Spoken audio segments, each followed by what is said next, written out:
Well, hello again, friends. Welcome back to the New to First Pres Maumee video series, the series that we hope will more fully introduce you to the life of the church and help you understand who we are, in the hopes that God may lead you to more fully root your life with us in the mission God has given us to do. The series puts together a couple of expressions about our faith. One is called the 6 Great Ends of the Church, a very old expression that helps us think about the ends or the purposes of the church, and this congregation's mission statement that was crafted just a few years ago, putting those together in the hopes of helping you understand who we are and what we're all about.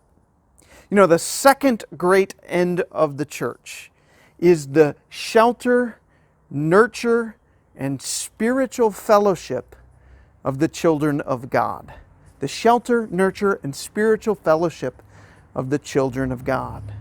We express that in our mission statement very simply, but frankly, as we worked through the crafting of our mission statement, this was a conversation that maybe produced the most energy and the most passion, and around which we spent a lot of conversation.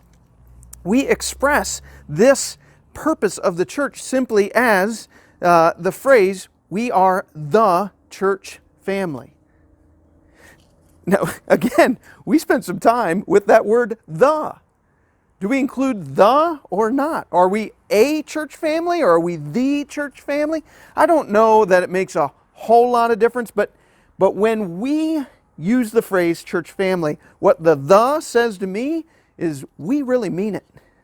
This is our identity. We care about one another. We are on mission together. Maybe there is the influence of the Ohio State University in our mission statement. I don't know. But I want to tell you that this sense of being church family, of offering shelter, nurture, and spiritual fellowship to one another as the children of God is highly important to who we are.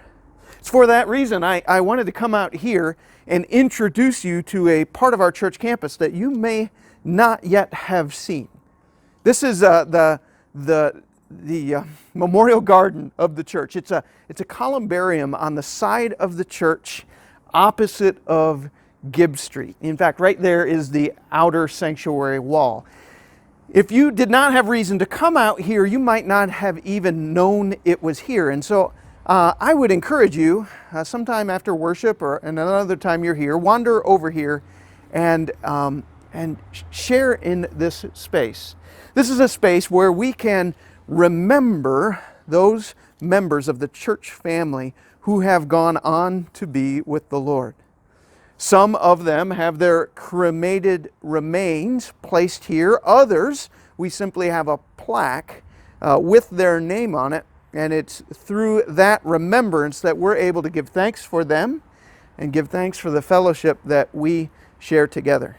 You know, as a pastor, I've been here 10 years, and I'm grateful for that tenure, but I'm also aware of many who have come before me that God has used to promote His mission in and through the life of this church. And coming here sometimes to pray and remember gives me I think, an appropriate measure of humility and perspective, recognizing that I'm just part of a bigger story. I think that does the same for many of us. You know, we are a church family, and like any family, that means we have certain roles so that the family remains healthy and can accomplish its purposes. And so in this video, I want to share with you just a couple of roles or terms that you may hear that you may not understand their definition. These are words maybe you've heard in other churches, but in those churches they might have a slightly different definition than what we mean when we use them here. These are some of our church offices, like pastor or elder or deacon. These are, frankly, our ordained offices in the life of the church. That is to say, we believe that the Spirit of God calls out some from amongst the congregation to serve in particular ways in leadership to the church. Pastor, elder, deacon are those roles. Now, these, with the exception of pastor, and I'll tell you a little bit about that, but with the exception of pastor, the elder and the deacon, they are people of spiritual maturity, of great commitment, people who are identified by the nominating committee, which is elected by the congregation, and who are in the end confirmed and elected by the congregation to those offices. And so even as we recognize that the Spirit of God works in this process, it is, frankly, a democratic process that runs our church. You may not be aware, but our national Republican government is built primarily on a Presbyterian form of government. So let me tell you about that a little bit. First, think about that word Presbyterian. It's a big, long, fancy, to many people, obscure word. Sometimes I'm afraid that especially if you haven't been a part of our history or our congregation, it's an intimidating word. That some who might be thinking about coming to a church might even dismiss coming here because I'm not Presbyterian. Well, what is Presbyterian? The Greek word presbyter is used in the New Testament, and it is translated as elder.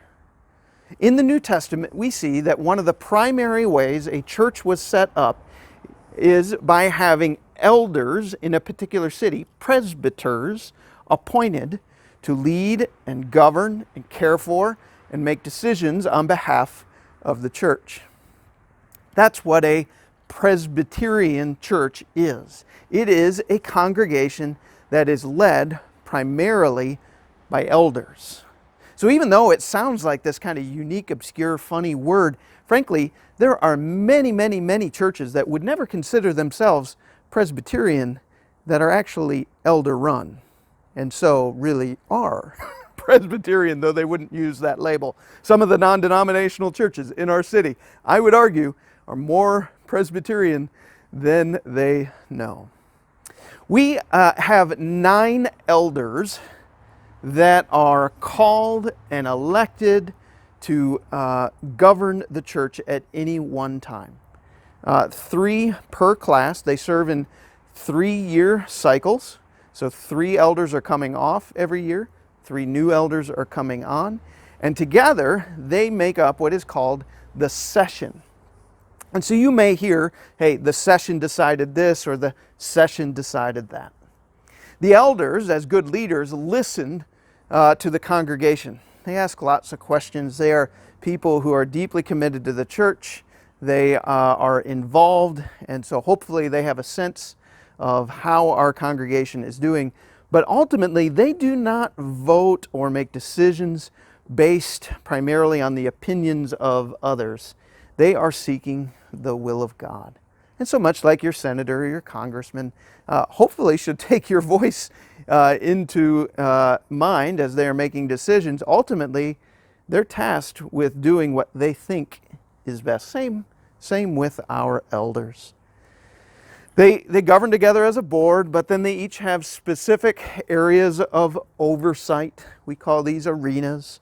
So we have elders who look over our worshiping life together, the discipleship, the kind of the education part of the church, the congregational care, are we caring for one another, mission, both local and international, and then something we call administration, which is, you know, the church building and personnel and finances, everything that is there to help us be the people we're called to be.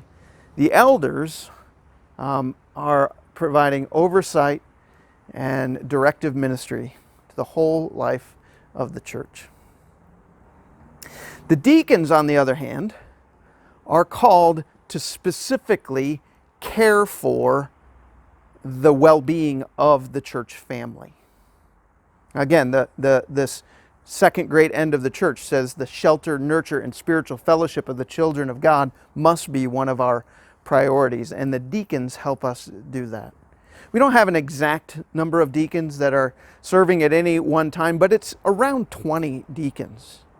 And though the deacons do many things in the life of the church, their primary function is to care for a smaller group of church members, making sure that they don't fall through the cracks, making sure that if they are facing a particular time of need in their life, maybe after a surgery or after a loss, maybe there's been a death in the family or a lost job or something like that, that the church family is aware, and that the church family, along with the deacon, can appropriately come alongside that person and provide care.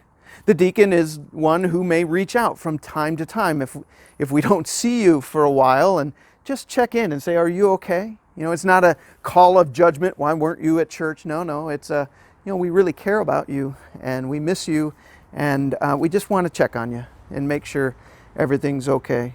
You know, I'm filming this in the midst of the COVID-19 pandemic, and this deacon structure has been invaluable to us during this time because, of course, we're pretty scattered. While there are some who are here worshiping and engaging in the life of the church in other ways in person, much of our congregation is still separated, and it's our deacons who have been working diligently to help us remain connected and cared for during this time. The last office is, of course, pastor. Other words for pastor are teaching elder, because in fact I am also considered a presbyter and a part of session. But I have a special role, a role of teaching and preaching. Another term that's often used for pastor is minister of word and sacrament. That is my primary role in the life of the church, is to bring the word of God to bear on our life together. Primarily in preaching, but also in teaching and in counseling. I'm the one who is meant to bring the word of God into our life, so that the Word of God can be instructive about who we are and how we will live and serve together. So, those are some phrases that I hope you internalize and become familiar with so you don't feel lost in conversations. Elder, which is another word for presbyter, which is where Presbyterian comes from. Deacon, and then pastor or teaching elder or minister of word and sacrament. All roles that help us be who we really are. That is the church family, offering the shelter, nurture, and spiritual fellowship that is right for the children of God to share together as a congregation.